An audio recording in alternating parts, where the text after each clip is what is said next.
MixiMedia, also known as the Sultan of Brunei. He's the ruler of this little-known country in Southeast Asia, and one of the richest people on the planet. You see, most billionaires like to keep a low profile. For obvious reasons, they never want to flat their wealth, but the Sultan of Brunei, he doesn't believe in any of that. In fact, he's one of the craziest spenders that has ever lived. When the Sultan turned 50 years old in 1996, he decided to show everyone just how wealthy he really was by throwing the most expensive birthday party in history, and over the top, can't even begin to describe it. First, he started by turning his birthday into a 2-week-long celebration that took place across the entire nation. He literally built an entire stadium just for the occasion. That way he could invite every powerful person across the world and get them all in one place to celebrate him. And they were more than happy to make their way to Brunei. For the legendary celebration, politicians, royal family, celebrities, they all came together in honor of the Sultan. Even Prince Charles stopped by to see what length the Sultan would go through for this foray. In the end, 60,000 people attended the grand finale of his birthday celebration that ended with a performance by Michael Jackson. Yes, the Michael Jackson. The Sultan paid the King of Pop around $17 million to perform not just one but 3 live shows for his guests and all of Brunei's citizens. He basically turned his 50th birthday into a nationwide holiday that everyone would be talking about for years. After the shows, he invited 3,000 of his closest friends to a lavish dinner filled with expensive champagne caviar, and yet another private performance by Michael Jackson. The VIPs, who managed to get invited to the secret portion of the party, even got to go home with a real gold medal as a party favor when it was all said and done. The Sultan spent $27 million for this giant birthday party. He could have purchased around 90 Ferraris with all that dough, which would still only make up a tiny part of his car collection, considering that he owns 600 Rolls-Royces, 450 Ferraris, and 380 Bentleys. 27 million would be an impressive valuation for a major company, and the Sultan just threw it away on a party like it was nothing. But here's the thing. This is not out of the ordinary for him. In fact, he views it as his duty, as his right to spend all the money of his people for fun. Just a few years ago, he became the world's second longest reigning monarch with 50 years in power, and he turned that into just as big of a deal as his 50th birthday. But how does he get away with this? Why don't the people revolt against him? Well, if you've noticed, the Sultan of Brunei is very smart about the way he spends his wealth. Sure, he buys everything he could ever possibly dream of wanting, but he also makes sure that he gives his citizens a taste of the fun, like free Michael Jackson concerts and fancy parties after his multi-million-dollar birthday party. He didn't just treat his guests, he also raised Brunei civil servant salaries to appease the locals as well. The Sultan and his royal family single-handedly pays for all the social services, like healthcare and education, for his citizens. He likes to give his peasants just enough to keep them happy and docile, and for them to view him as their generous savior. But all that good PR and branding came tumbling down in 2019 when the Sultan imposed Islamic Sharia law. And it is intense under this new system. If you engage in sexual activities with someone before you're married, you could be sent to prison for up to 7 years and get hit with a ton of fines. If you cheat on your partner, you could be killed by the government. If you participate in gay activities, you could also be sent at STFF. And the death penalty is also on the table for anyone who insults the Prophet Muhammad. There are also punishments for participating in any religion other than Islam. And if you dress indecently, so suddenly Brunei became a country where it was either you follow these rules or face death. But do you think the Sultan follows these strict rules himself? Of course not. In fact, his favorite pastime is having very, very X-rated violent sex parties filled with stuff that would definitely get us demonetized if we went into it. This Sultan is truly the stuff of evil. So I hope you enjoy me getting beef from yet another country, and welcome to the trillionaire lifestyle of the Sultan of Brunei. And by the way, if you want to dine like royalty without wasting a ton of money, you gotta check out today's sponsor, Cook Unity. Cook is the most convenient way to get a wide variety of restaurant quality food from award-winning chefs delivered right to your doorstep. I've tried a lot of meal delivery services out there, and they all taste like a slightly better microwavable meal, but with Cook, it actually tastes like real quality food, and surprisingly affordable, like this grilled rye steak from La-based chef Dustin Taylor. This is one of my favorites. From Cook Unity, just a simple rye dish like you would get at a restaurant, or take this double flat iron steak with Zatara rainbow and fingerling potatoes. This one is by Chef A Knot, and it's super flavorful, a little spicy, and I might have even liked it a little bit better than the ribeye. So I basically got to eat 2 restaurant quiddy meals for not even the cost of just one fancy dinner. And as you can see, I have an addiction to steak, but they have over 350 other diverse dishes to try out as well. They're all just as good, and their menus are updated weekly.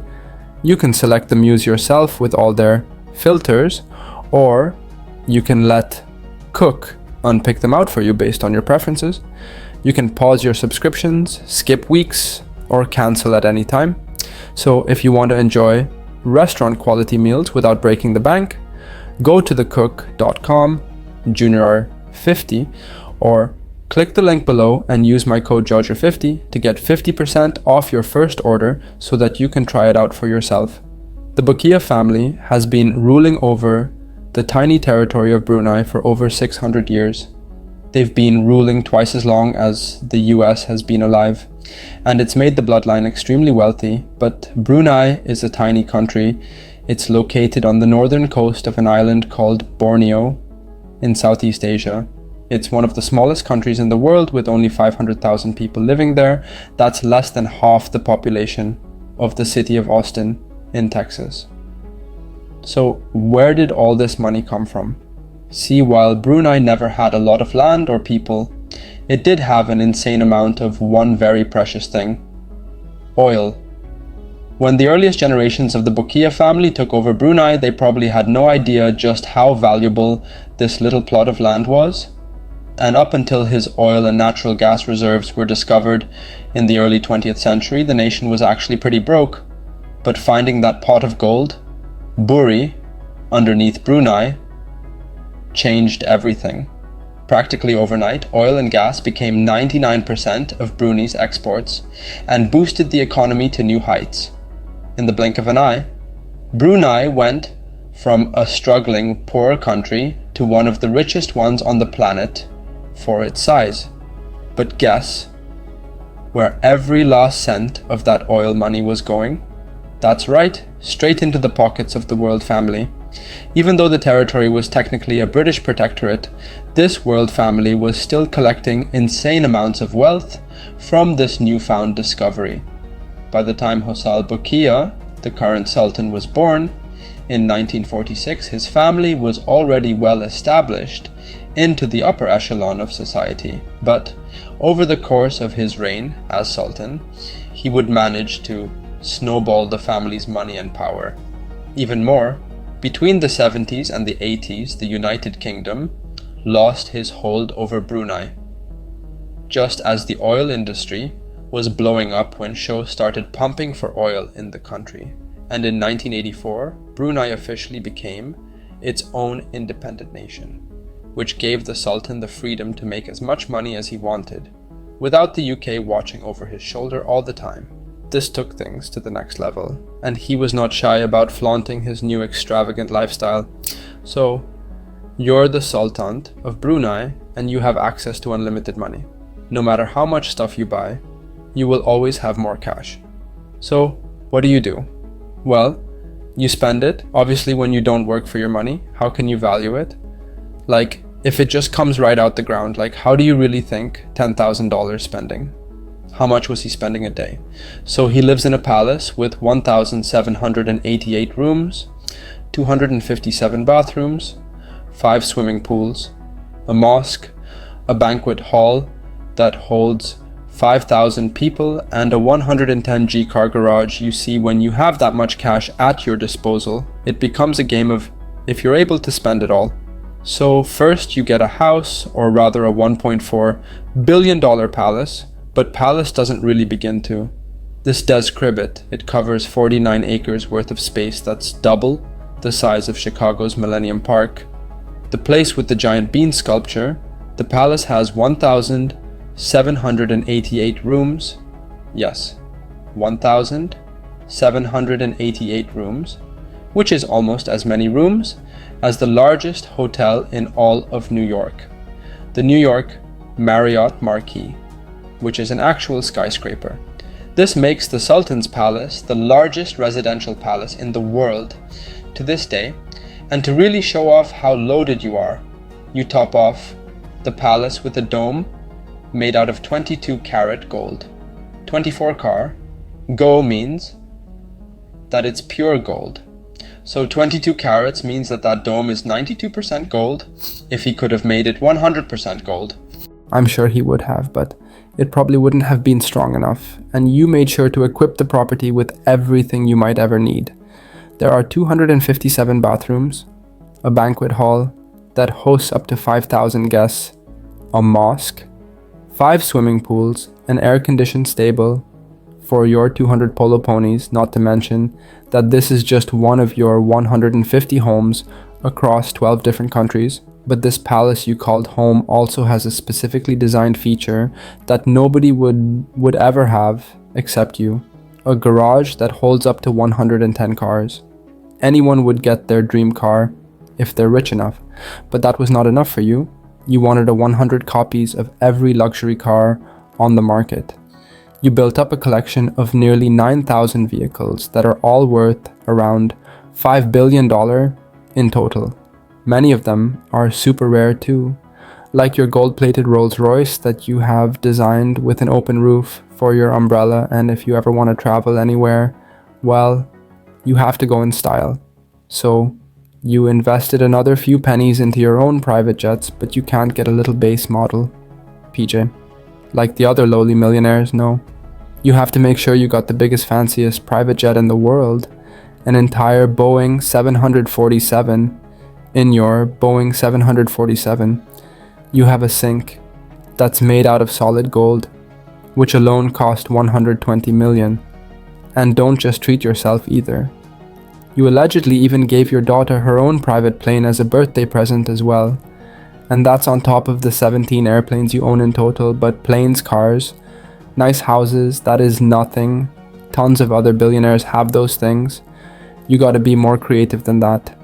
So you build your own private zoo with flamingos and falcons that can do tricks like riding bicycles, and singing it also had around 30 Bengal tigers living there. And you're not the only big spender in your family. Your brother Jeffrey also blew through billions of dollars like it was nothing. 2001, Jeffrey was forced to auction off his personal possessions after using the country as a piggy bank, spending an average of $747,000 a day for 10 years on top of the $17 billion. In gifts to friends and family. Your list of family possession sessions is absolutely insane.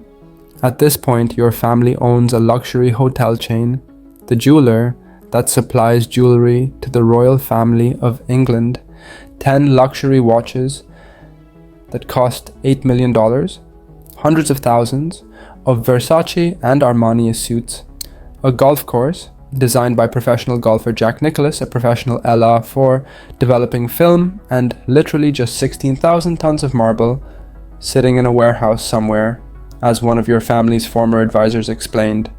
With their money, they could have cured diseases, but they have little interest in the rest of humanity, so what are they interested in? Well, sex parties, dirty, raunchy, violent sex parties that are definitely not haram.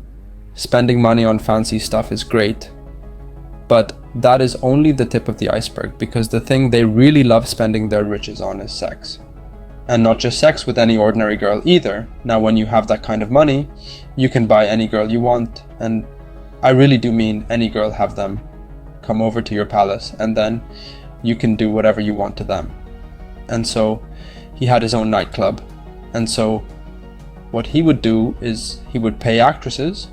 He would find these girls, get me her, and he would get these gals, and give them exorbitant amounts of money to come, and then he would have a nightclub where it was only him, and he would go down there and it's filled with gorgeous women, and he would go down there and just go, "You come with me," and then they'd go party, and they were making a lot of money. For years, the Sultan of Brunei and his brother Jeffrey lure women to the country to do unspeakable things to them, and yeah, definitely too unspeakable for YouTube. And throughout the years, there's only been a few times where people tried to expose what they're actually into, like in 1997, when former Miss USA Shannon Mardick tried to sue the Sultan and Jeffrey for what they did to her. She said that the two royal brothers held her hostage and turned her into their sexual toy. Shannon said she was sent to the palace by an agency called Caliber Talent Consultants, and was told that she would be getting paid $3,000 a day for modeling gigs and promotional appearances. But on the first day that she got, it became very clear that their intentions for her were much more sinister. When she realized that they were planning on paying her for sex, she tried to leave, but they wouldn't let her. Instead, they turned their palace into a prison and made her into their slave. Every evening, she was forced to dance at parties and do things with the people the S told her to do it with. One of the men told her one night, quote, "What do you think you're here for? You might have been Miss USA, but you're a..." Now, when she wasn't forced to do horrible things, she would show movies of prostitutes being killed to really keep her scared. They held her there like that for over a month, until one day they randomly came into her room, threw her passport at her, along with a return ticket to the US, and said she had 20 minutes to get ready and leave. The experience left her with, quote, "mental anguish, nightmares, difficulty sleeping, other trauma," and she wanted $10 million in reparations for the ordeal, a small price to pay for the Sultan of Brunei. But a judge ruled that because the Sultan was a foreign head of state, he was protected by sovereign immunity from US laws. So the case was dropped just like that. The Sultan and his country are just too politically important to the US, so the US just couldn't afford to go up against them. As a lawyer for the State Department explained in court documents, quote, "permitting this action to proceed against the Sultan of Brunei would be incompatible with the US's foreign policy interests," end quotes. This man is untouchable. He could lure anyone he wanted into his palace, do whatever he wanted to lie on, and nobody could do a thing to stop him. And maybe all his money and power could save him from being prosecuted in an official court of law. But here's the thing. No one is immune from the Court of Public Opinion, August 2010. A book hits the shelves that exposes everything the Sultan and his family were doing at their secret sex parties. It was written by a woman named Lauren Gillian, who says she spent time at the Sultan's parties from 1992 to 1995. And unlike the former Misusa, she says she knew that she was going to be the call girl for Prince Jeffrey. But things got dark fast. And one of them was writing a book. And so she had a laptop and she was like documenting all. They confiscated her laptop and then she went back to America. Then she spilled the beans and she ratted out all the other girls that were doing it. It kind of fed up the whole thing. Lauren claimed that Jeffrey would just pick girls that he wanted to be sent over to Brunei, quote. He started opening magazines and say, "I want that woman, I want that one," and order them, end quote. Many of the girls he requested were as young as 15 years old. Quote, "There's no such thing as underage over there," end quotes. Every night they were given expensive liquor at the Sultan's clubs in order to dance for all his friends. Then, some of the girls would be picked to do more things in privates, and during the day Lauren was left to rot in the Sultan's extravagant palace, but it wasn't as glamorous as it sounds. Quote, "There were no books, no magazines, no television. I walked in circles, I sat back down, I looked for a bathroom, I tried the door, and it was locked. I considered peeing in a wastebasket. I was trembling from the cold, from hunger, from nerves," end quotes. And after hours and hours of being left alone, with nothing, Jeffrey or the Sultan would finally come in and do stuff to her. This book finally expels just how evil this Worrell family was.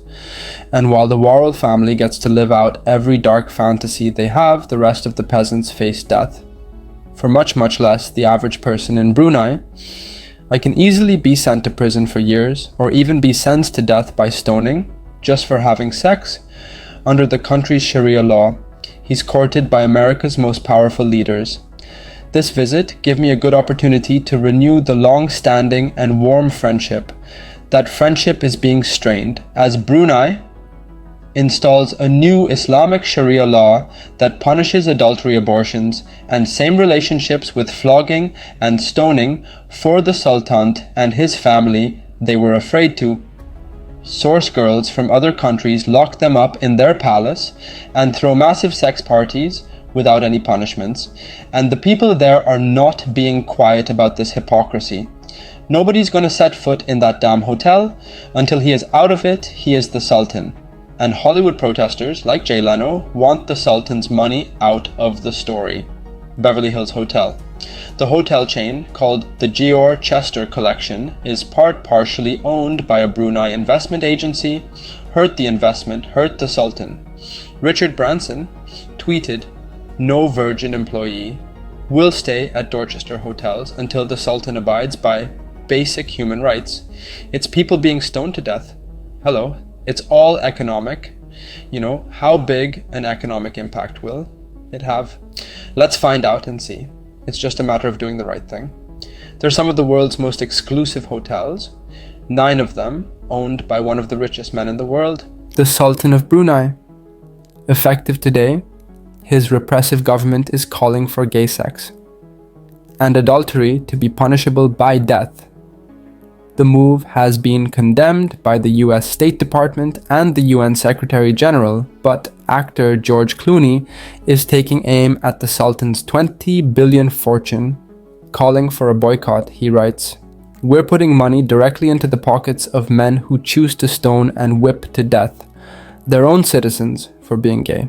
Ellen and Elton John headlined of those boycotting the hotels the Sultan lived in, stark contrast to his stated beliefs, but it's hard to protest over there because in Brunei, the Sultan controls all the media. Only 60% of the population in Brunei even has access to the internet, and the people who do have it are only given super strict access that's hyper monitored by the government. Journalists in the country can face up to 3 years in jail for reporting on stuff the Sultan doesn't like. The government has the power to shut down any media outlet in the country anytime it wants, and any criticism of the royal family of Brunei is considered a criminal offense. So, once again, another country I'll never be able to visit online. You'll see the Sultan has a net worth of a measly $30 billion.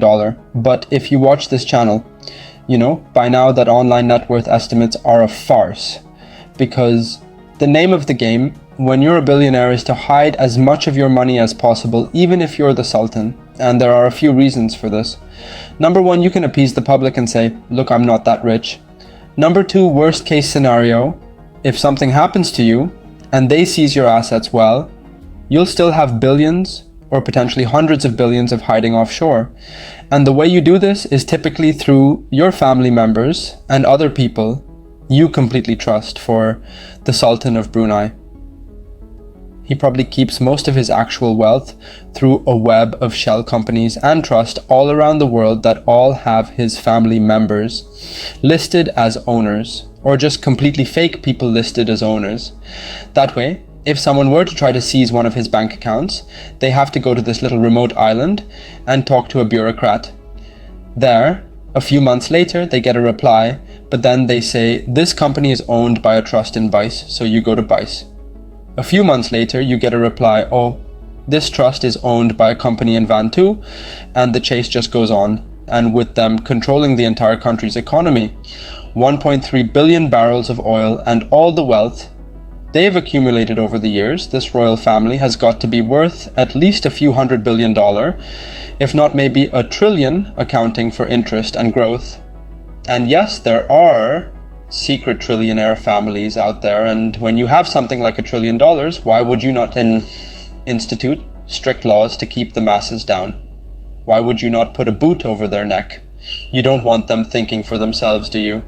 You gotta do everything in your prep power to make sure your reign continues.